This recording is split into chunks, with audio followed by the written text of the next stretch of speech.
हमारे एमएलए आमदार हीरामन जी,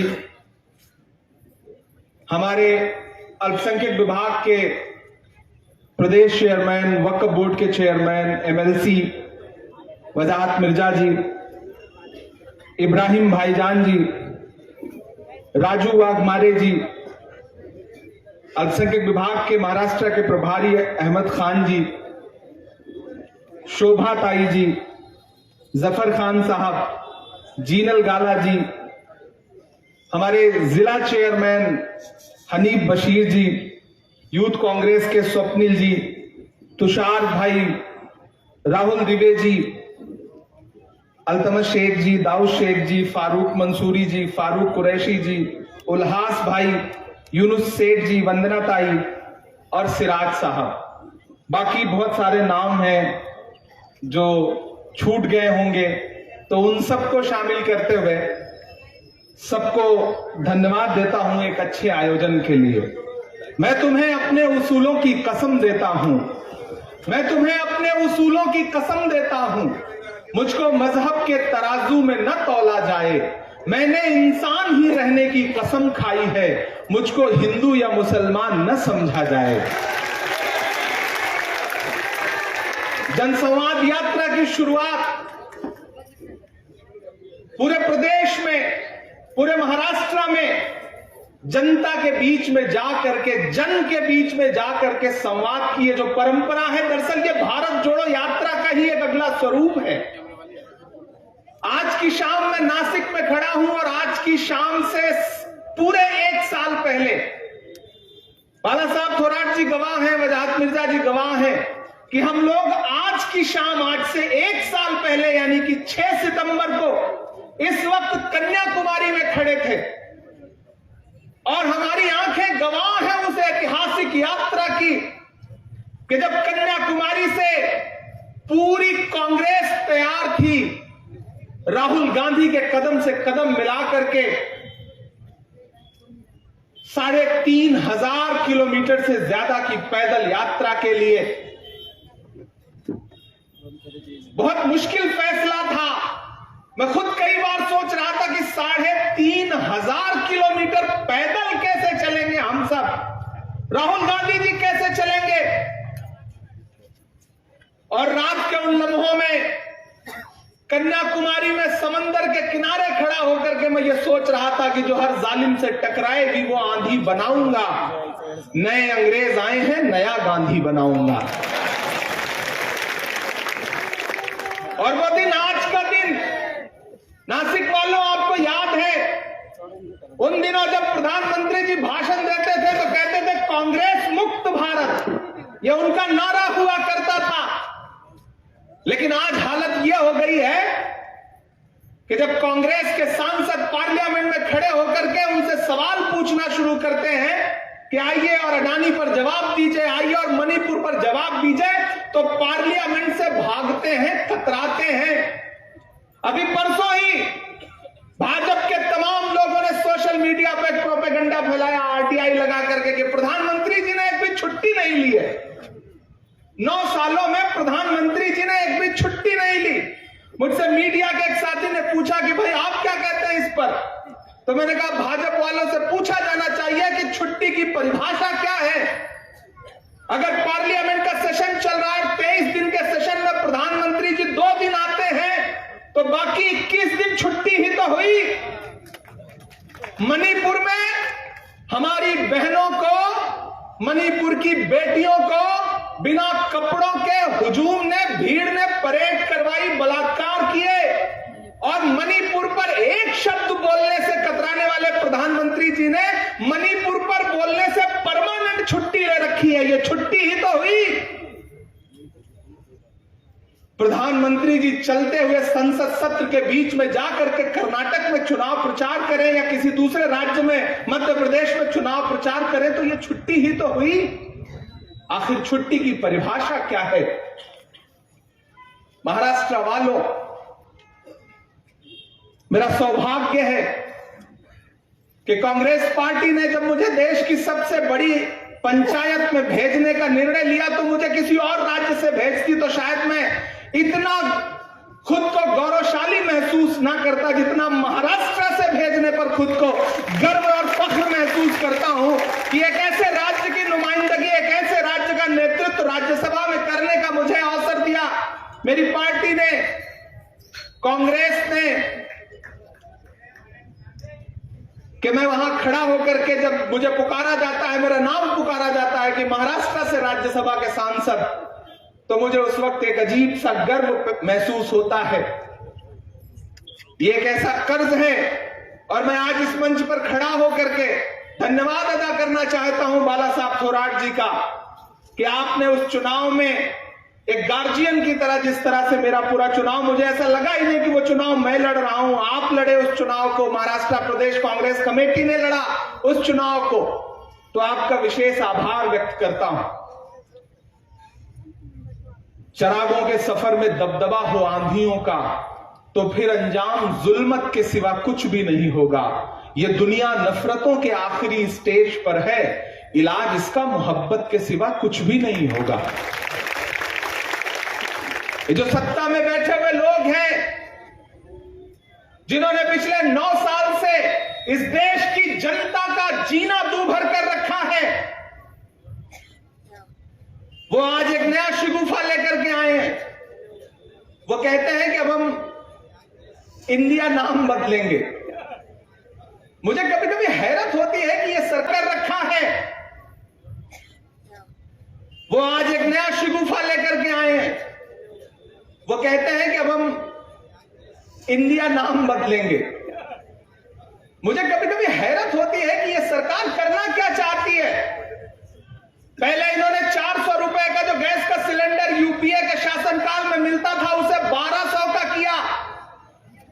फिर 10 दिन पहले बोला 200 रुपए सब्सिडी देंगे। पहले आपकी जेब से 800 रुपए लूट लें और उसके बाद आपको 200 देकर के कहें कि बहुत खुश रहो। वो पेट्रोल डीजल जो 58 रुपए का 60 रुपए लीटर मिलता था उसे 100 रुपए के पास पहुंचा दिया। ये सरकार वो सरकार है कि जो अपने आइडियोलॉजी की, अपनी पसंद की फिल्मों पर टैक्स माफ करती है और कफन पर जीएसटी लगाती है। ये सरकार वो सरकार है। ये सरकार झूठों की सरकार है। वो चाहे महाराष्ट्र हो चाहे दिल्ली हो। भारतीय जनता पार्टी के राष्ट्रीय अध्यक्ष एक कार्यक्रम में खड़े होकर बिहार में बोल रहे थे, मैंने तो यहां एम्स बनवा दिया, और जब लोगों ने जाके ढूंढना शुरू किया तो कुछ था ही नहीं। इसी तरह से आपके सूबे की भी स्थिति है। महाविकास अघाड़ी की सरकार इतना शानदार चल रही थी। कोविड में एक एक नेता ने, चाहे वो कांग्रेस का नेता हो, चाहे वो शिवसेना का हो, चाहे एनसीपी का हो, सबने जान झोंक करके पूरे महाराष्ट्र की जनता की सेवा की। और जब उस कोविड से उबरने की कोशिश कर रही थी ये सरकार, तो भाजपा जो है लोकतंत्र को लूटने की कोशिश कर रही थी और सरकार को तोड़ करके, सरकार को लूट करके, लोकतंत्र को लूट करके अपनी सरकार बना ली। लेकिन मैं महाराष्ट्र को सलाम करूंगा। अभी जितने सर्वे आ रहे हैं, जितने भी इंटरनल सर्वे हो, बाहर के सर्वे हो, मीडिया के सर्वे हो, ये बता रहे हैं कि आने वाले दिनों में जब लोकसभा का चुनाव होगा तो भाजपा का सूपड़ा साफ हो जाएगा महाराष्ट्र से। इसीलिए परेशान है। अभी इंडिया अलायंस की बैठक हुई तो वो इतनी सफल रही कि जब इधर बैठक चल रही थी तो उधर संसद का विशेष सत्र बुला लिया गया 5 दिन का। इतना डर है अलायंस से, इतना खौफ है, और अब कहते हैं हम इंडिया हटा देंगे। भारत रत्न बाबा साहब अंबेडकर जी की अगुवाई में संविधान सभा ने कहा था कि इंडिया दैट इज भारत। जो इंडिया है वही भारत है, जो भारत है वही इंडिया है। मैं तो जब मजाक के मूड में आता हूं तो कहता हूं कि जो मोदी है वही अडानी है, जो अडानी है वही मोदी है। इसी तरह से जो भारत है वही इंडिया है, जो इंडिया है वही भारत है। कहां कहां से बदलोगे आप, कहां कहां से हटाओगे आप? क्या आप पासपोर्ट से हटा दोगे रिपब्लिक ऑफ इंडिया?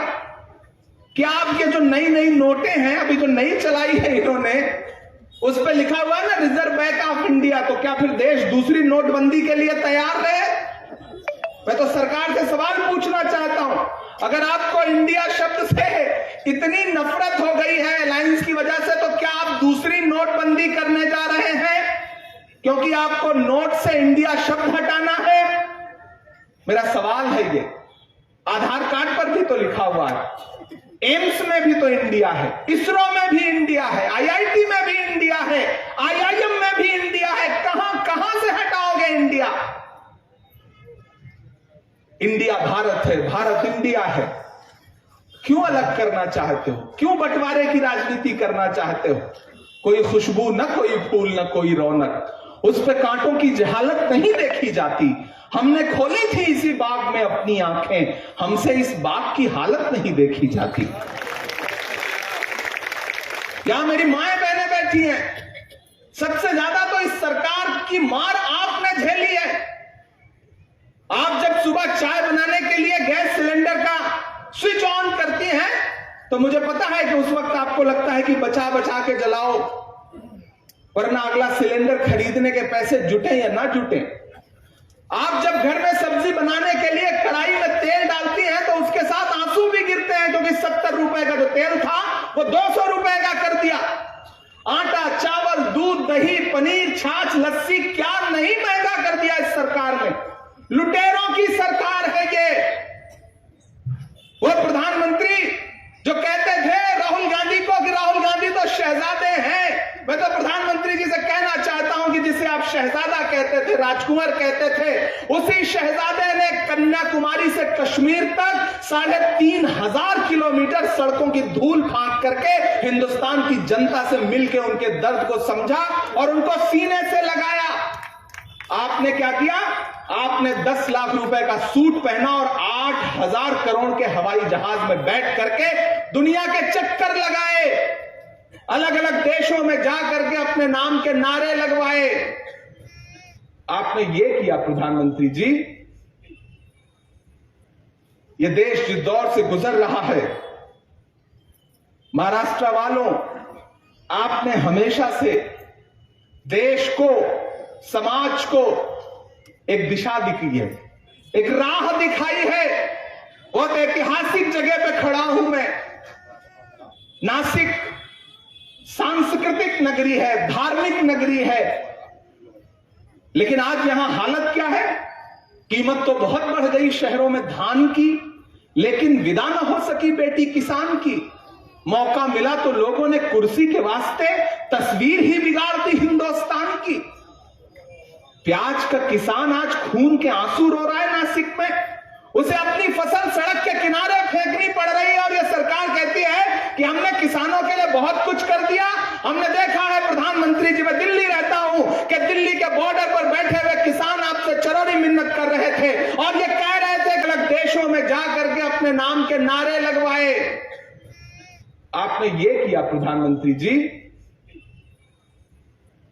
ये देश जिस दौर से गुजर रहा है, महाराष्ट्र वालों, आपने हमेशा से देश को, समाज को एक दिशा दिखाई है, एक राह दिखाई है। बहुत ऐतिहासिक जगह पे खड़ा हूं मैं। नासिक सांस्कृतिक नगरी है, धार्मिक नगरी है, लेकिन आज यहां हालत क्या है? कीमत तो बहुत बढ़ गई शहरों में धान की, लेकिन विदा न हो सकी बेटी किसान की। मौका मिला तो लोगों ने कुर्सी के वास्ते तस्वीर ही बिगाड़ दी हिंदुस्तान की। प्याज का किसान आज खून के आंसू रो रहा है नासिक में, उसे अपनी फसल सड़क के किनारे फेंकनी पड़ रही है और यह सरकार कहती है कि हमने किसानों के लिए बहुत कुछ कर दिया। हमने देखा है प्रधानमंत्री जी, मैं दिल्ली रहता हूं, कि दिल्ली के बॉर्डर पर बैठे हुए किसान आपसे चरौरी मिन्नत कर रहे थे और ये कह रहे थे कि कृषि कानून वापस ले लीजिए, लेकिन आपका अहंकार ये बोल रहा था कि नहीं, हम नहीं वापस लेंगे। 700 किसान जब मर गए तब आपका ज़मीर जागा और उसके बाद आपने एक दिन उन किसानों से संवाद करके वो कृषि कानून वापस लिया। 700 किसानों की मौत के बाद तुझको कितनों का लहू चाहिए अर्ज़े वतन, कितनी आंखों से कलेजा तेरा ठंडा होगा। ये जो भाजपा के नेता हैं जो सरकार में बैठे हो, चाहे यहां चाहे दिल्ली में, इन्हें सिर्फ झूठ बोलना आता है और कुछ नहीं।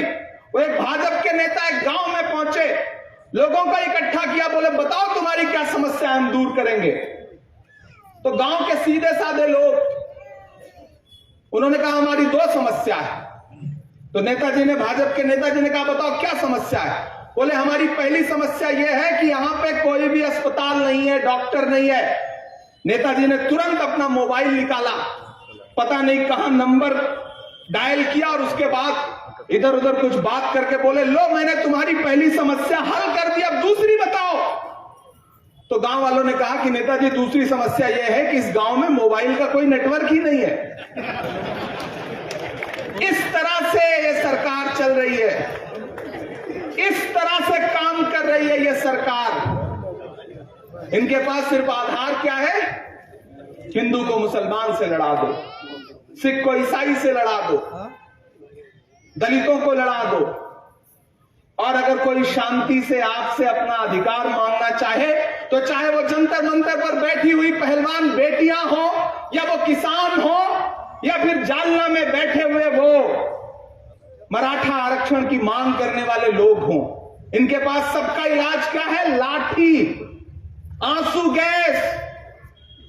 मैं तो इनसे पूछना चाहता हूं, महाराष्ट्र में खड़ा हूं, महाराष्ट्र का प्रतिनिधित्व करता हूं, इसलिए पूछना चाहता हूं कि अगर कोई आपसे शांतिपूर्ण तरीके से कुछ मांग रहा है तो दीजिए या ना दीजिए, लेकिन लाठी चलाने का अधिकार आपको किसने दिया है? लाठी का जवाब तो आपको देना पड़ेगा, जवाबदेही तो आपको लेनी पड़ेगी। ये सरकार, मैंने कहा ना, झूठों की सरकार है। हमने देखा है, हमारे नेता ने, राहुल गांधी जी ने मणिपुर जा करके देखा है, वहां के लोगों की पीड़ा को, दर्द को महसूस किया है वहां जा करके। लेकिन प्रधानमंत्री जी के पास 2 मिनट नहीं थे, सिर्फ 36 सेकंड बोले थे एक दिन, वो जिस दिन संसद का सत्र शुरू हुआ था, और हम चीखते रहे, हमारा हर सांसद चीखता रहा, राज्यसभा में आदरणीय खड़गे जी के नेतृत्व में पूरा विपक्ष चिल्लाता रहा कि आइए और मणिपुर पर बात करिए। एक दिन भी संसद नहीं चलने दी इस सरकार ने। नासिक वालों, मैं आज आपसे बहुत दूर से 2-3 छोटी छोटी बातें कहने आया हूं, लेकिन सबसे पहले हनीफ बशीर साहब ने एक मांग रखी कि डॉक्टर जाकिर हुसैन हॉस्पिटल जो है उसमें सोनोग्राफी की मशीनें नहीं हैं, और भी कुछ इक्विपमेंट्स हैं जो नहीं है। मैं आपका हूं, मेरे पास जो कुछ है वो आपका है, मेरे पास जो फंड है वो आपका है, जो बजट है वो आपका है। वजाहत मिर्जा जी ने 15 लाख रुपए की मशीनें उपलब्ध करवाने का वादा किया है। मैं 25 लाख रुपए अपने बजट से आपको देता हूं। जो भी मशीनें आपको वहां लगती हैं उनका प्रपोजल भेजिए। मैं 12 तारीख को वापस दिल्ली पहुंचूंगा। मैं कल यहां से बिहार चला जाऊंगा, फिर राजस्थान कार्यक्रम लगे हुए हैं, फिर लौट के दिल्ली पहुंचूंगा। मैं वहां से लेटर आपको भिजवा दूंगा। और साथ ही साथ मैं पार्लियामेंट की स्टैंडिंग कमेटी में हेल्थ का मेंबर हूं, तो आपने जो थोड़ी बहुत ताकत दी है उसमें मेरी कलम में एक ताकत यह भी है कि हेल्थ डिपार्टमेंट से जुड़े हुए किसी भी विषय पर मैं जवाब तलब कर सकता हूं। आपकी दुआओं ने इतनी ताकत दी है। तो इस अस्पताल की जो और समस्याएं हैं वो भी आप मुझे लिखित में दीजिए। मैं एज ए कमेटी के मेंबर जो है वो यहाँ के हेल्थ सेक्रेटरी को, चीफ सेक्रेटरी को और बाकी अधिकारियों को भी यहां पत्र लिखता हूं, और मुझे पूरा विश्वास है कि हम कुछ ना कुछ मदद जरूर कर पाएंगे। मैं 2-3 बातें आपसे कहने आया हूं। इस सरकार के पास जवाब देने के लिए कुछ नहीं है, ये सिर्फ उलझाना जानते हैं। जब आप इनसे सवाल पूछोगे कि पेट्रोल डीजल 100 रुपए का क्यों हो गया, तो ये आपसे कहेंगे कि 1977 में जब ये हुआ था, तो इसका जवाब क्या है। जब आप इनसे पूछोगे कि गैस सिलेंडर 1200 का कैसे हो गया, तो आपसे जानते हैं ये क्या कहेंगे। ये कहेंगे कि फलाने राजा ने जो किया था उसका बदला अब हम लेंगे। तो भाई, महंगाई बढ़ा करके कौन सा बदला लोगे? लड़ा करके लोगों को कौन सा बदला लोगे? हम कांग्रेस के लोग हैं। आज आप हमसे कह रहे हो कि हम कि जो अपना चलाया हुआ 2000 का नोट नहीं चला सके, वो देश क्या चलाएंगे? देश क्या चलाएंगे वो वो नहीं चला सकते। वो नहीं जानते कि निर्माण का दर्द क्या होता है। वो नहीं जानते कि जब 1947 में पंडित जवाहरलाल नेहरू जी को यह देश मिला था तो किन परिस्थितियों में था। आज पंडित जवाहरलाल नेहरू जी के कद को बुरा कहने वाली भाजपा, उनके कद को छोटा करने का प्रयास करने वाली भाजपा, मैं उनसे कहना चाहता हूं कि किसी एक दिन, एक मिनट के लिए भी अगर पंडित जवाहरलाल नेहरू जी जैसा विजन अपने अंदर ला पाओ तो मैं तुम्हें मानूं। इस देश में जो कुछ है वो पंडित जवाहरलाल नेहरू जी का बुनियाद रखा हुआ है। और आज कहते हो आपकी सारी गलती पंडित जवाहरलाल नेहरू जी की है। 1947 में देश किन परिस्थितियों में मिला, लेकिन ये कांग्रेस ही थी जिसने इस देश को 1947 के भारत से 2000 के भारत में लाके खड़ा किया। आप नकार सकते हो राजीव गांधी का वो विजन, जब वो कंप्यूटर लेके आए, टेक्नोलॉजी लेकर के आए, तो पंडित अटल बिहारी वाजपेयी जी बैलगाड़ी में बैठ करके संसद गए थे विरोध करते हुए। और आज आप कांग्रेस को कोसते हो। आपने 9 साल में देश को रेलगाड़ी से बैलगाड़ी पर ला दिया। अगर आपको 70 साल मिले होते तो आप मानव को आदिमानव बना देते। मुझे गर्व है, मुझे खुशी है कि मैं कांग्रेस का हिस्सा हूं। मुझे खुशी है कि मैं राहुल गांधी का सिपाही हूं। इस सफर में कुछ लोग आएंगे, जाएंगे, छोड़ेंगे, लेकिन वही डटा रहेगा जिसके अंदर कांग्रेस की विचारधारा है। इसी महाराष्ट्र में बहुत सारे लोग टूटे, बहुत सारे लोग डरे, बहुत सारे लोग बिके, बहुत सारे लोग गए, लेकिन कांग्रेस का एक एक कार्यकर्ता डटा हुआ है। चाहे जितनी गॉसिप कर ले, चाहे जितनी चर्चाएं कर ले, लेकिन कांग्रेस का एक एक सिपाही डटा हुआ है।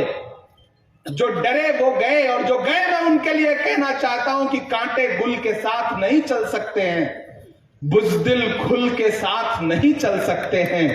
रास्ते में जो छोड़ गया उसे जाने दो, सब राहुल के साथ नहीं चल सकते हैं।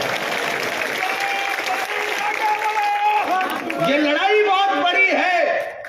ये लड़ाई आपको असल मुद्दों पर लाने की है। हमने तो पार्लियामेंट में खड़े होकर के वो नारे भी सुने हैं जब पूरी भाजपा खड़ी होती थी और नारा लगाती थी कि राहुल गांधी माफी मांगो। ये नारा लगाया जाता था।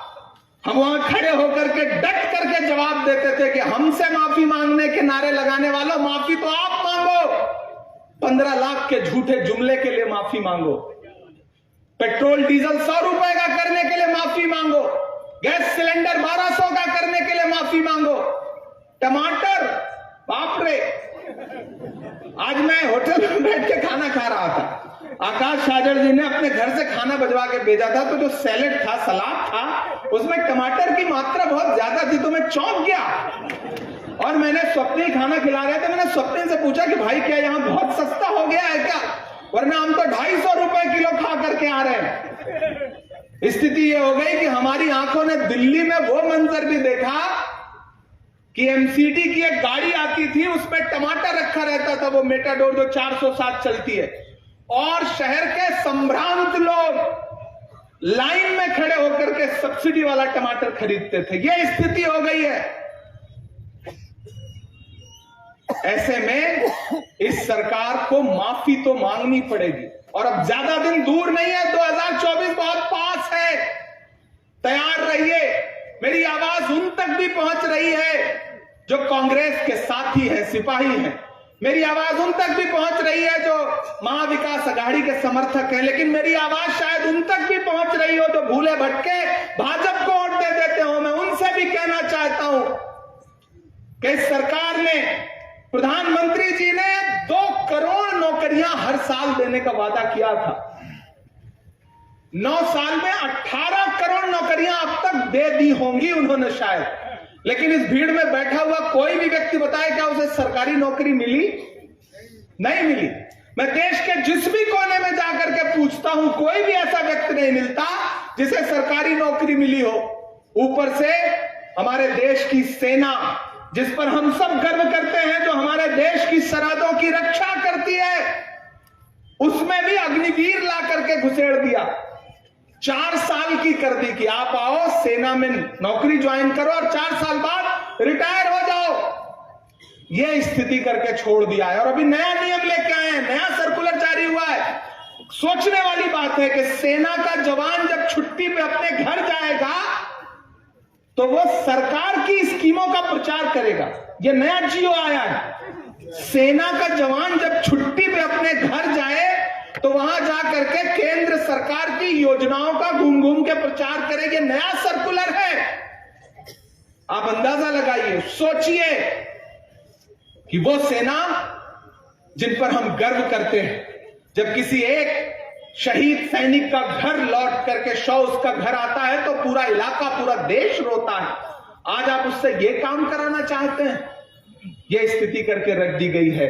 इसलिए नासिक वालों, मैं आपसे निवेदन करने आया हूं, मैं आपसे गुजारिश करने आया हूं, एक जनप्रतिनिधि होने के साथ साथ एक साहित्यकार होने के नाते भी, एक शायर होने के नाते भी आज स्थिति यह है कि आप सरकार के खिलाफ कुछ बोल दीजिए, अगले कुछ घंटे बाद आपके दरवाजे पर पुलिस खड़ी होगी।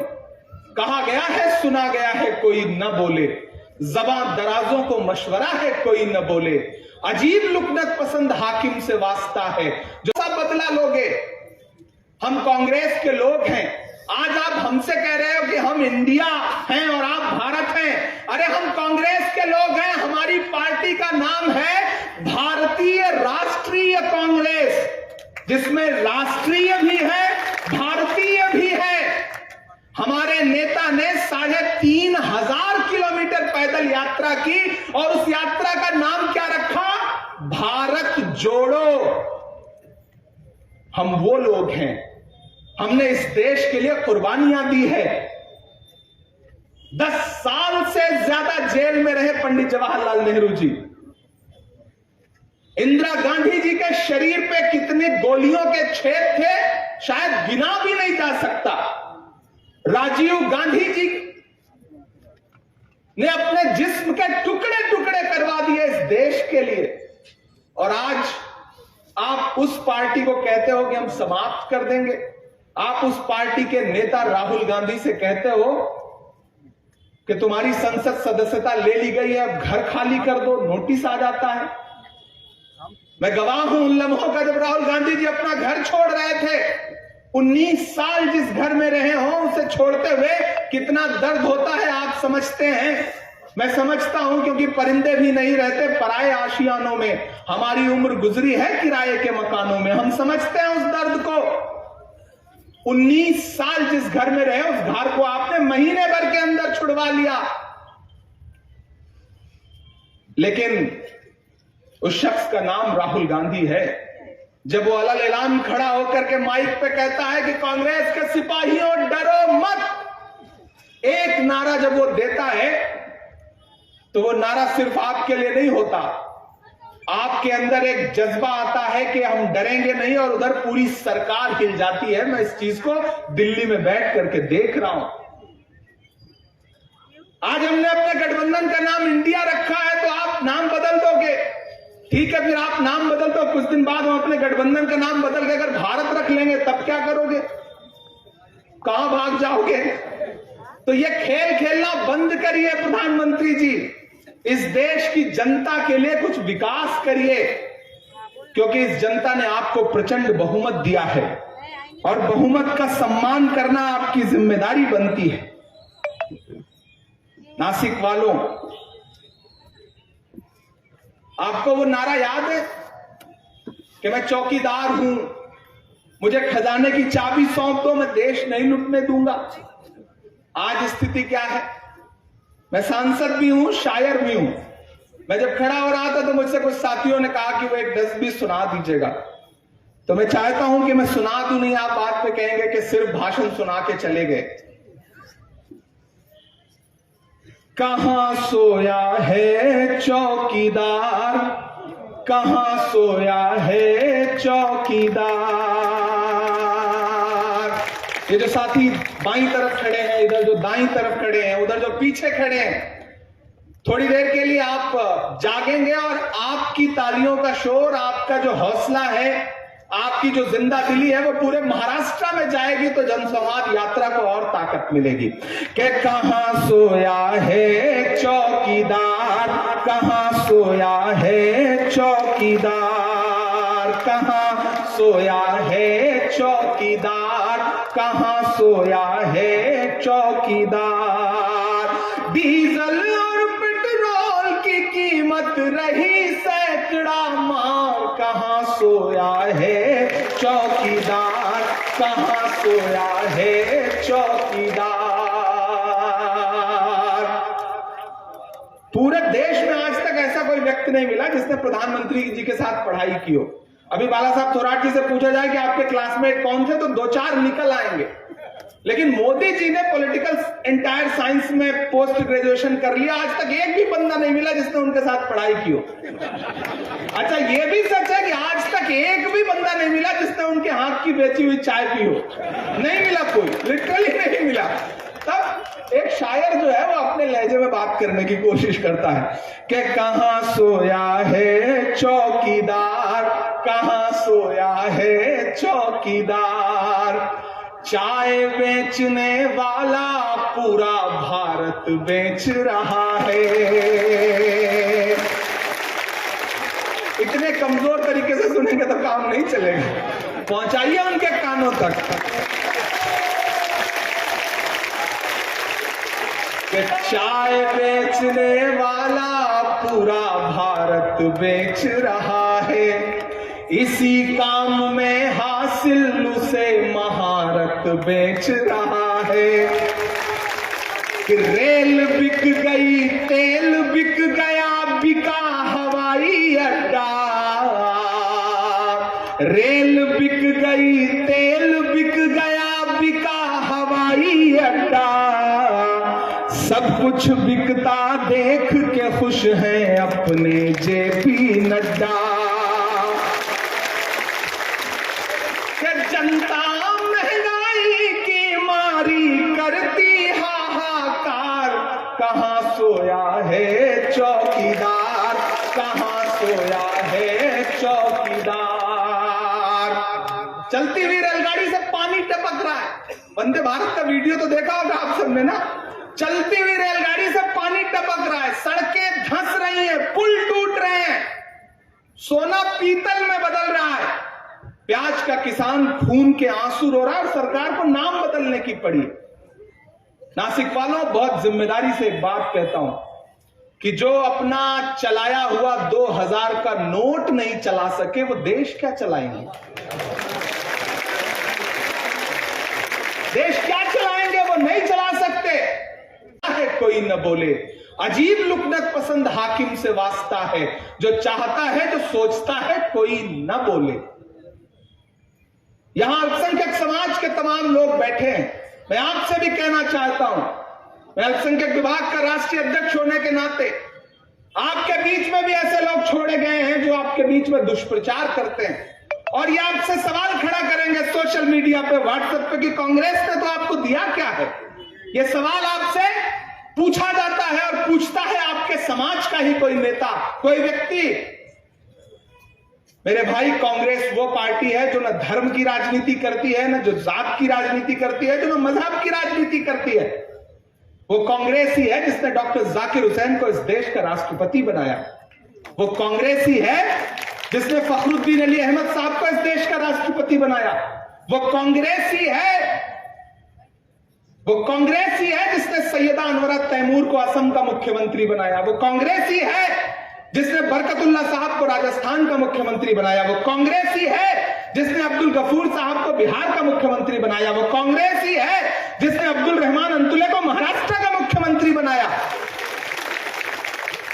वो कांग्रेस ही है अल्पसंख्यक समाज के लोगों जिसने AK एंटोनी साहब को इस देश का रक्षा मंत्री बनाया। वो कांग्रेस ही है जिसने प्रदीप जैन आदित्य को इस देश का केंद्रीय मंत्री बनाया। वो कांग्रेस ही है जिसने एक दिन खामोश से रहने वाले सरदार डॉक्टर मनमोहन सिंह साहब को इस देश का प्रधानमंत्री बनाया। तो जो आपके बीच में लोग आकर के आपसे कहें कि आपको कांग्रेस ने दिया क्या है, पलट के उनको जवाब भी दिया करिए कि कांग्रेस धर्म, जात और मजहब की राजनीति नहीं करती। जो व्यक्ति प्रतिभाशाली होगा और कांग्रेस की विचारधारा के प्रति समर्पित होगा, पार्टी उसे एक दिन उचित सम्मान भी देगी, उचित पद भी देगी। हम हैं कांग्रेस।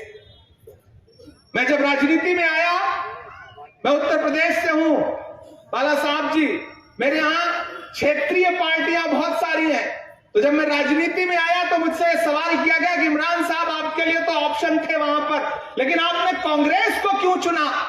तब मैंने लोगों से कहा कि मुझे देश के साथ खड़ा होना है, इसलिए मैं कांग्रेस के साथ खड़ा हूं। कांग्रेस इस देश के बारे में सोचती है, और आज जो हमें डराने की कोशिशों में लगे हुए हैं, हमें उनसे यह कहना है। आखिर में एक छोटी सी नज्म सुना करके आपसे विदा लूंगा, क्योंकि समय होने वाला है और मुंबई पहुंच के फ्लाइट पकड़नी है, फिर भारत जोड़ो यात्रा के कार्यक्रम लगे हुए हैं। लेकिन मैं बाला साहब थोराट जी से वादा करता हूं, आपका अधिकार भी है, और मैं सांसद यहां से ना भी होता तब भी आप लोगों का अधिकार था। आप जहां भी कहेंगे, जिस भी जिले में कहेंगे, पूरे अधिकार के साथ मुझे आदेशित करिए। मैं पूरे प्रदेश में जनसंवाद यात्रा के अलावा भी जो कार्यक्रम है उसमें शामिल होने के लिए तैयार हूं। मैं बीच में बीमार था, मुझे डेंगू हो गया था, मैं 10 दिन हॉस्पिटल में रहा, इसीलिए इंडिया अलायंस वाली मीटिंग में भी नहीं आ सका। लेकिन जैसे ही तबीयत थोड़ी सी ठीक हुई, मैंने देश के किसी और हिस्से के कार्यक्रम में न जा करके, जब आकाश छाजड़ जी ने मुझसे कहा कि हम एक कार्यक्रम कर रहे हैं जनसंवाद यात्रा का, उसमें आपको आना है, तो सबसे पहले मैं अपनी बीमारी से उबरने के बाद कहीं आया तो वो नासिक में आया हूं, क्योंकि मुझे पता है यहां से दुआ मिलती है तो इंसान और स्वस्थ हो जाता है और मजबूत हो जाता है। वो भाजपा जो हमें डराना चाहती है, वो सरकार जो हमें डराना चाहती है, मुझसे इतना ही कहना चाहते हैं कि मत समझना डराने से डर जाएंगे। उससे पहले 4 पंक्तियां याद आ गई। अच्छे दिन का वो जुमला सुना था आप सबने ना? इन दिनों प्रधानमंत्री जी जब कहीं बोलते हैं कि हमने देश को अच्छे दिन दिए, तो हमारा मन करता है कि हम उनसे कह दें कि मोहब्बत भाईचारे के दीवाने दिन ही लौटा दो, वो सस्ती दाल सब्जी के सुहाने दिन ही लौटा दो, वो सस्ती दाल सब्जी के सुहाने दिन ही लौटा दो।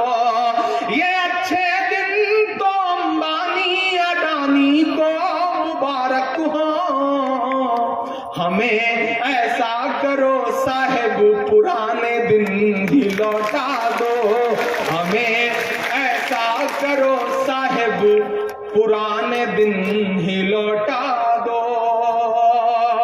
और ये सरकार जो डराना चाहती है, मुझसे कहना चाहते हैं कि मत समझना डराने से डर जाएंगे। हम कांग्रेस के लोग हैं, हम डरने वाले लोग नहीं हैं। ये निगल लेने पर आमादा थी। 1947 का भारत और आज का भारत, ये जमीन तब भी निगल लेने पर आमादा थी। पांव जब टूटती शाखों से उतारे हमने, इन मकानों को खबर है न मकीनों को खबर, उन दिनों की जो खलाओं में गुजारे हमने। आंधियां तोड़ ली उठो, तुम भी उठो, कोई खिड़की इसी दीवार में खुल जाएगी। मेरे भाई, डरने से काम नहीं चलेगा।